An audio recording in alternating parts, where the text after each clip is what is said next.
All class 11th graders from CBSE board are welcome to my channel Learn with Dr. Chetna. And in today's video, I am doing the second chapter of your book Hornbill, and the chapter is We Are Not Afraid to Die If We Can All Be Together, and it's been written by Gordon Cook and Ellen East. So these very words, we are not afraid to die if we can all be together, have not been uttered by an adult, but by a child who was just 7 years old. So it is really difficult to imagine that these words of wisdom, these words of maturity, these words of courage can come out from the mouth of a very small child when he, along with his family, was trapped in a perilous storm in the sea. So this story tells us, or this story highlights, that how indomitable courage, strong will, and the ability to use one's presence of mind in a situation when everything seems to be going against you, when the situation becomes so tense that the chances of escape from death are negligible, then these qualities which I just mentioned help a person to navigate through that crisis safely. So the story is about a family who got caught in a storm and how they sailed through that storm safely. So this is going to be a long line by line explanation of the chapter. We are not going afraid to die if we can all be together. And besides the long explanation, you will be able to use very meaningful vocabulary or words in your answers so that your answers become meaningful and you get good marks. So let's start the chapter.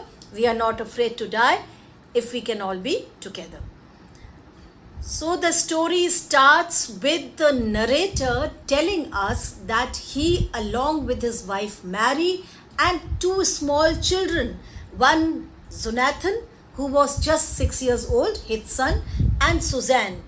Suzanne was his daughter, who was just 7 years old, decided to embark on a journey round the world. And they wanted to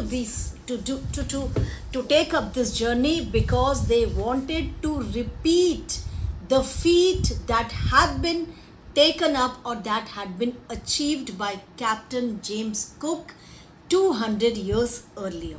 That means the narrator or the entire family was adventure loving and risk taking. So they started their ambitious, arduous, and a very difficult journey around the world in July 1976. And because their dream was to go on the sea journey, they perfected their sea navigating skills over the past 16 years. So for the past 16 years, they were busy sharpening their skills that will be required when they would go on this long and arduous and ambitious journey.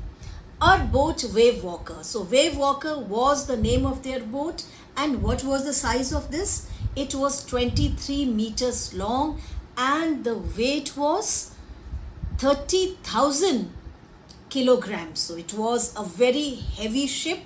It was made up of wood, wooden hulled beauty, had been professionally built. That means they had taken care of each and every technicality of this ship. They have taken care of each and every precision. It was made with precision, and before starting on this journey, they had made sure that everything was in place because they were going on a long journey. And this journey would take total 3 years, and the distance was 105,000 kilometers. So it was definitely an ambitious journey. And and we had spent months fitting it and testing it in the roughest weather we could find, and they were very well aware of the fact when they would be going on such a long journey, they would face many a times they will have to face a rough sea. Therefore they tested the ship and their seafaring skills in the rough seas too. The first leg of a planned 3-year 105,000 kilometers journey passed pleasantly as we sailed down the west coast of Africa to Cape Town. There, before heading east, we took on 2 crewmen, American Larry Vigil and Swiss Herb Sichler. So 2 crewmen accompanied them from Cape Town to why? To help us tackle one of the roughest seas in the world, and that sea was the Southern Indian Ocean. On our second day out of Cape Town, we began to encounter strong gales. Strong gales means strong winds. For the next few weeks, they blew continuously. Gales did not worry me. So the strong winds that were blowing were not a cause of concern for him, but what worried him or what frightened him was the size of the waves, because they were rising very high as the topmost portion of the ship, of the mast of the ship. You must be knowing what the mast is. It is a horizontal pillar that rises from the deck of the ship, and so many ropes and sails are connected to this mast. And in some ships there can be only one mast. In some ships there are 2 or 3 masts. So the size of the waves was a cause of concern for the narrator. Despite December 25th found us 3,500 kilometers east of Cape Town, despite atrocious weather. Atrocious means very bad weather. We had a wonderful holiday complete with Christmas tree. So they celebrated their Christmas, they decorated the Christmas tree too, even when the weather was not in their favor. New Year's Day saw no improvement. There was no improvement for the next 5 days in the weather, but we reasoned that it had to change soon, and it did change, but for the worse. But after that the weather changed and it worsened. It became bad day by day.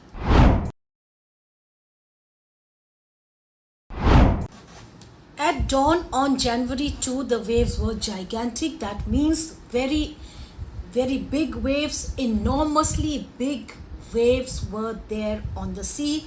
The sea was rising high. We were sailing with only a small storm jib and were still making 8 knots. So they were moving with the speed of 14.8 kilometers per hour. It was they were not moving very fast, neither were they moving very slowly. So the storm jib is something like that. You can see the picture. This is the storm jib, if it is clear to you. And storm jib is to be dropped down if a ship gets caught in a storm. As ship rose to the top of each wave, we could see endless enormous seas rolling towards us. So what happens? The vessel or the ships go up and down the waves. They ride on the waves and they ride down with the waves. So when they went up with the wave, when the ship went up the wave, what did they notice? That the raging sea, the big sea, the enormously large sea, the endless sea was rushing towards them, and it was something frightening that created fear in the mind of the narrator. Could see endless enormous sea rolling towards us, and the screaming of the wind and spray was painful to the ears, and the wind was howling. It was blowing strongly, and there was frightening sound they were hearing the frightening sound of these waves, because they were now frightened, because they thought that the storm is about to come. And secondly, the sea water, that the waves that were rising high, and were coming crashing down to the deck of the ship, and that's why they all were frightened. To slow the boat down, we dropped the storm jib and lashed a heavy mooring rope in a loop across the stern. Stern is the back portion of the ship. So, to slow the boat, because they understood that the waves are rising high, there may be a storm, therefore they dropped the storm jib down. And then what did they do? A heavy mooring rope. Mooring rope means the rope which is used to anchor the ship on the seashore, in a loop, जो ship को शोर में खड़ा करने के लिए use की जाती हैं. जब शिप शोर में खड़ा होता है तो ये जो रोप्स होती है वो सी शोर में डाल दी जाती है और बांध दिया जाता है, so that the ship remains stable, it doesn't drift with the winds. So we dropped the storm and lashed a heavy mooring rope in a loop across the stern. So what did they? They made a loop at the end of a rope and threw it into the sea across the stern. So this helps in resisting the water that is coming towards the sea. So this was done by them, and then they double lashed. Everything, went through a life raft drill, attracted lifelines, donned oilskins and life jackets, and waited. Now I would like you to see the picture of this ship. Now see, there are so many ropes and sails, jibs are tied to the ship with the help of these ropes. So ropes are an essential part of a ship, and therefore they double lashed everything. So they used an extra pair of ropes to fasten the ropes with one part of the ship to another, so that ship remains secure, it does not break apart. So they did this also, double lashed everything, and you have to learn the sequence of these events, because there are questions asked on what he did when there was a heavy storm in the sea. Went through our life raft drill, and after that they practiced how to escape from the small boats or the rafts that are there in the ship, and these rafts are used to escape from the ship if there is a very big storm, and when the sailors understand that there is no chance of escape and they will have to use these rafts. So they did that drill too. Attached lifelines. So lifelines are also kind of ropes. So they surrounded the entire ship with the ropes, so that the danger of falling into the sea is minimized. Donned oilskins, so they wore their jackets or wore the raincoats kind of things to prevent from getting wet, and life jackets also they wore, so that in case they fall into the ship they will only float. So they made efforts so that they remain safe if there is a storm.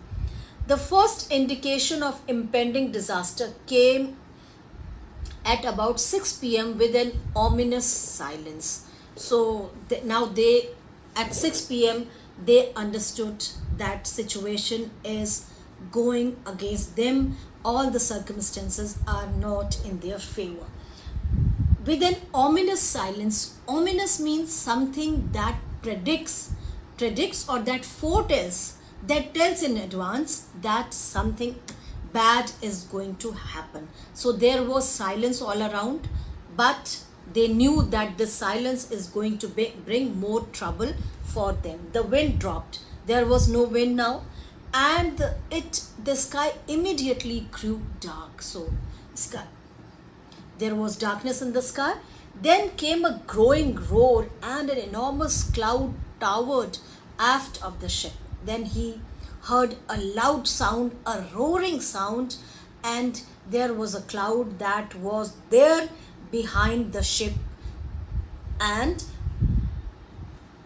with horror, I realized that it was not a cloud but a wave like no other I had ever seen. And within moments, he realized that this big thing which he is taking as a cloud is not a cloud but a big, very big, enormous, gigantic wave like no other he had never ever seen. It appeared perfectly vertical and almost twice the height of other waves with a frightful breaking crest. With a frightful breaking crest. So this wave was very big. It stood like a wall in front of his eyes, and it was natural for him to get frightened at this sight. It appeared perfectly vertical. That means it stood like a wall, and it was twice the height of other waves, and it was a very big wave compared to other waves with a frightful breaking crest. That means the topmost portion, the topmost part of the wave was frightening, because if it crashes down on the ship, it would impact the ship very badly. It might hit the ship. Therefore, the wave appeared to be frightening. The roar increased to a thunder as the stern moved up the face of the wave, and for a moment I thought we might ride over it. So the roaring sound of the wave became louder as it came close, and the stern, that means the back part of the ship, went up along with the wave. And then the narrator realized that perhaps they would ride over the wave and they would come out safely from this dangerous situation. But then there was a big explosion. A tremendous explosion shook the deck. A torrent of green and white water broke over the ship. A torrent means the water came with a lot of force and impacted the deck, and the water fell into the deck, and my head smashed into the wheel, and the impact of the water was such that his head was hit, and I was aware of flying overboard and sinking below the waves. And the impact of the wave was such that the narrator was thrown into the water and he started sinking. I accepted my approaching death, and as I was losing consciousness, I felt quite peaceful. Now the author was very much sure that he is going to die. He will not be alive, and therefore he accepted this. Therefore he was peaceful. Unexpectedly, my head popped out of the water, but something unexpected happened. His head came out of the water. A few meters away, wave walker was near capsizing. So he could see that the wave walker had become vertical. It was going down into the sea. Her masts almost horizontal. The ship was horizontal and her mast almost horizontal. Then a wave hurled her upright. Then all of a sudden it became vertical. That means it came back to its natural position. My lifeline jerked taut. So lifelines are the ropes that sailors attach that attach the sailors to the ship.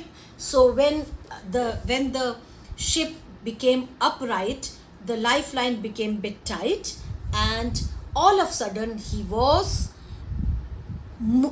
moved to the ship with the force of water, sailed through the air into wave walker's main boom. Subsequent waves tossed me around the deck like a rag doll. So like a rag doll, he was being tossed around by the water in the ship.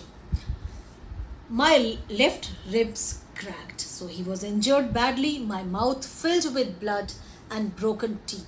Somehow I found the wheel lined up the stern for the next wave and hung on. So anyhow, he went to the wheel and lined up the stern means he was ready to steer the ship according to the approaching wave for the next wave and hung on, and he stayed there. Water everywhere. I could not feel that the ship had water below, but I could feel that the ship had water below, but I dared not abandon the wheel to investigate. Suddenly, the front hatch was thrown open. Hatch is an opening in the ship that leads to the place that is below the deck. I and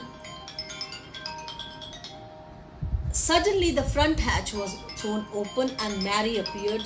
"We are sinking," he screamed. "The decks are smashed. We are full of water." The decks are smashed. Mary told him that the deck has been destroyed and there is water all around and we are sinking. "Take the wheel," I shouted as I scrambled for the hatch. So he told Mary to take care of the wheel and went down the deck. Larry and Herb were pumping like madmen. So Larry and Herb, the crewmen, were trying their best to pump out the water from the ship. Broken timbers hung at crazy angles. The whole starboard side bulged inwards. Starboard means right side of the ship. So what was happening? At every angle of the ship there was broken timbers. They were swimming in the water there, and the starboard, that is the right side of the deck, was impacted badly. It had been pushed inwards because of the impact of the wave. Clothes, crockery, charts, tins and toys sloshed about in deep water. So whatever was there in the ship was floating in water. I half swam, half crawled into the children's cabin. "Are you all right?" I asked. So he asked his son, "Are you all right here?" And what was the answer? That is important thing. What was the answer given by his daughter? "Yes," they answered from an upper bunk, "but my head hurts a bit." So there is pain in my head, said Sue, pointing to a big bump above her eye. I had no time to worry about bumped heads. So it was not the time to be emotional or to tend to the children, because at that time his main concern was to save them all, to steer the ship into the right direction, to come out of this storm safely. After finding a hammer, then he took a hammer, screws and canvas. I struggled back to the deck with the starboard side bashed open. We were taking water with each wave that broke over us, because the right side or the starboard side of the ship was badly damaged. So the water was continuing to come into the ship, and that was something dangerous. If I couldn't make some repair, we would surely sink. Somehow I managed to stretch canvas and secure waterproof hatch over across the gaping holes. So wherever there were holes, he was able to cover them with canvas and waterproof hatch. Some water continued to stream below, but most of it was now being deflected over the side. So he was able to cover the gap, so the amount of water that was coming into the ship got reduced and the water started going to other directions. More problems arose when our hand pumps started to block with the debris floating around the cabins, and the electric pump short circuited. But this was not the end of the problem. There were many other things that they had to take care of. One problem after another was erupting. More problems arose. Now the hand pumps stopped working because the debris or the broken parts of so many things that were floating in the sea had choked the hand pumps, and the electric pump short circuited. The water level rose threateningly. That means it was alarming for them that the water level was rising continuously. Back on deck, I found that there were two spare hand pumps. The two spare hand pumps had been wrenched overboard. So the two spare hand pumps wrenched overboard, that means they had fallen into the sea, along with the forestay sail, the jib, the dinghies, and the main anchor. So many things that are essential when you go on a sea journey had fallen into the sea. Then I remembered we had another electric pump. So it was his presence of mind that despite such a perilous situation he was in, he would think of that there is an electric pump in the ship.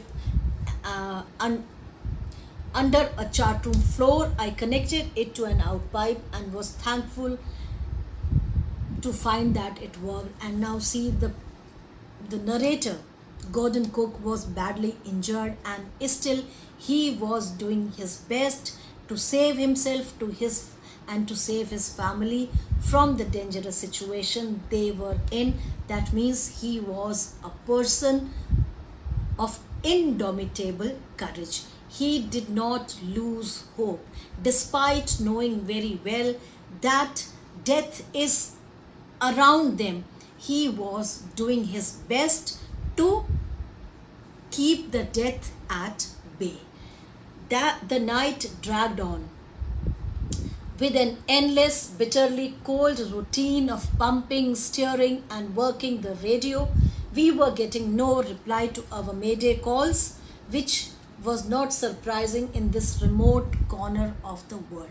So what is a mayday call? Mayday calls are made by the sailors on the ship that is in a dangerous situation.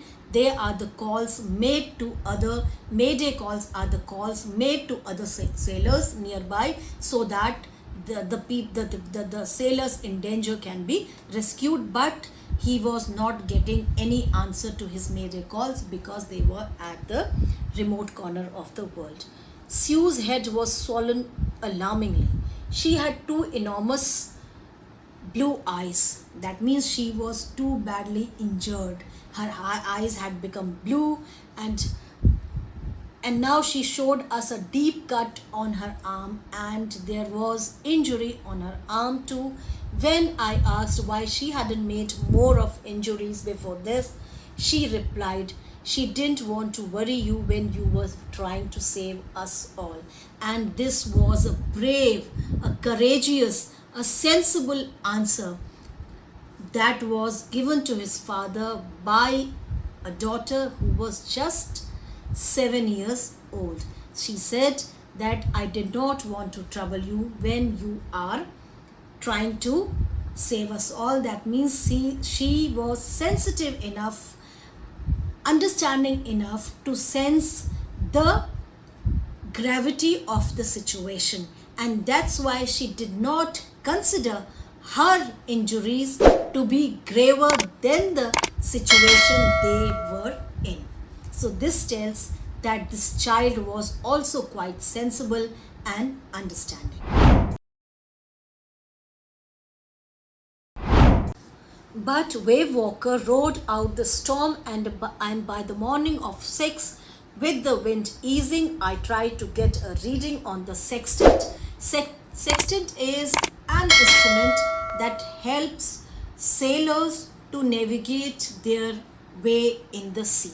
So he started reading the sextant, and the wind had slowed down, and back in the chart room I worked on wind speeds, change of course, drift, and current in an effort to calculate our position. So he worked out all these things so that he can think of a safer way to sail through this dangerous situation. The best I could determine was that we were somewhere in 150,000 kilometers of ocean looking for a 65 kilometers wide island. While I was thinking, Sue moving painfully joined me. The left part of her head was now very swollen. She was injured and her head had swollen and her blackened eyes narrowed to slits. So the eyes were not looking like eyes, but they were just looking like slits on the face. She must have been bearing a lot of pain. It's not that everything was normal for that child too. There she must have been feeling pain, but she did not tell anything. She did not tell about her pain to her parents because she did not want to trouble her father. And she gave him a card she had made, even in that dangerous situation where they were facing death. She made a card on which there were caricatures of her mother and father, and what was written on that card: here are some funny people. Did they make you laugh? I laughed. We laughed a lot as well. That means she has the ability to calm the situation when they were face to face with a grave, a dangerous crisis.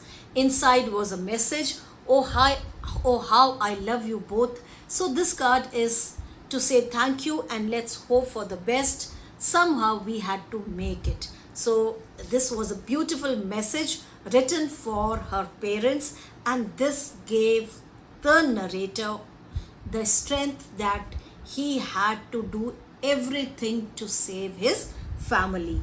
When he realized that when his children were ready to bear the pain, were not telling anything about their pain, then it is his duty to save them all. He must do his best again to take them safely out of this dangerous situation. I checked and rechecked my calculations. We had lost our compass and I was using a spare which had not been corrected for magnetic variation.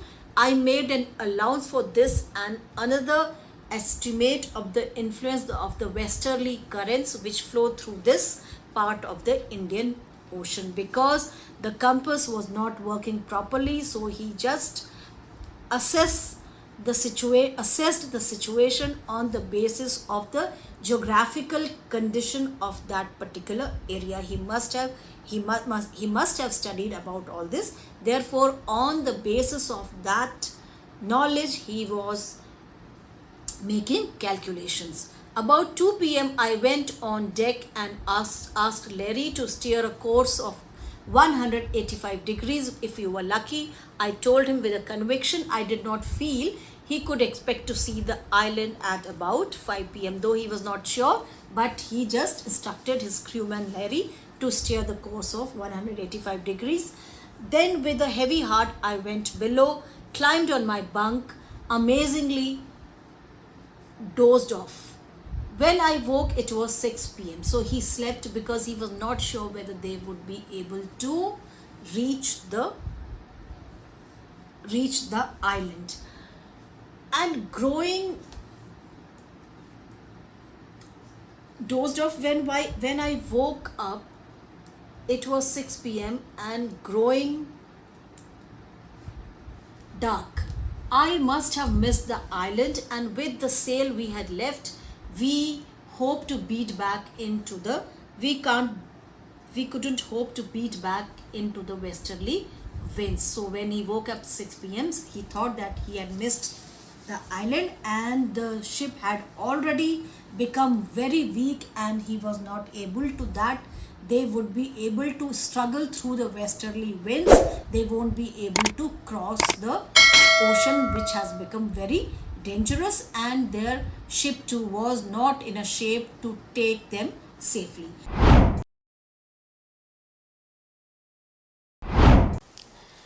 At that moment, a tousled head appeared by my bunk. Tousled head means a messy head because of the wind-blown hair. Can I have a hug? Jonathan asked. Sue was right behind him. Why I am getting a hug now? I asked. Because you are the best daddy in the world and the best captain, my son replied.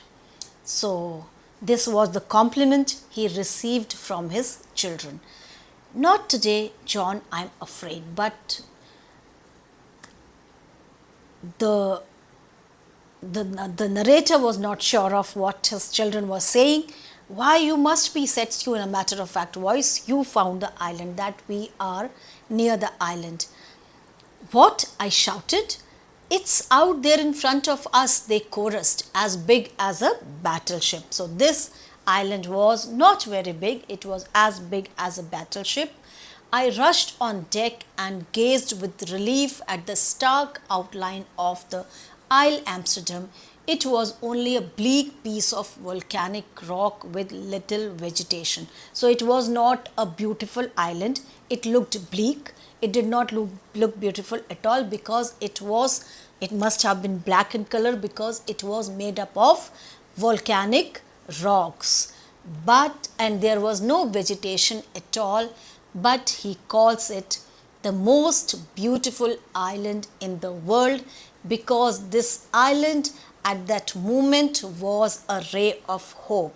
It was a signal that here on this small piece of land where there is no vegetation, they are going to get shelter.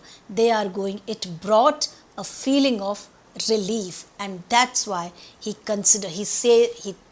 says that it is the most beautiful island in the world. We anchored offshore for the night. So for the night they remained in the ship only, and the next morning all 22 inhabitants of the island cheered as they helped us ashore. So the people in the island helped them come to the island. With land under my feet again, my thoughts were full of Larry and Herbie, cheerful and optimistic under the direst stress, and Mary, who stayed at the wheel for all those crucial hours.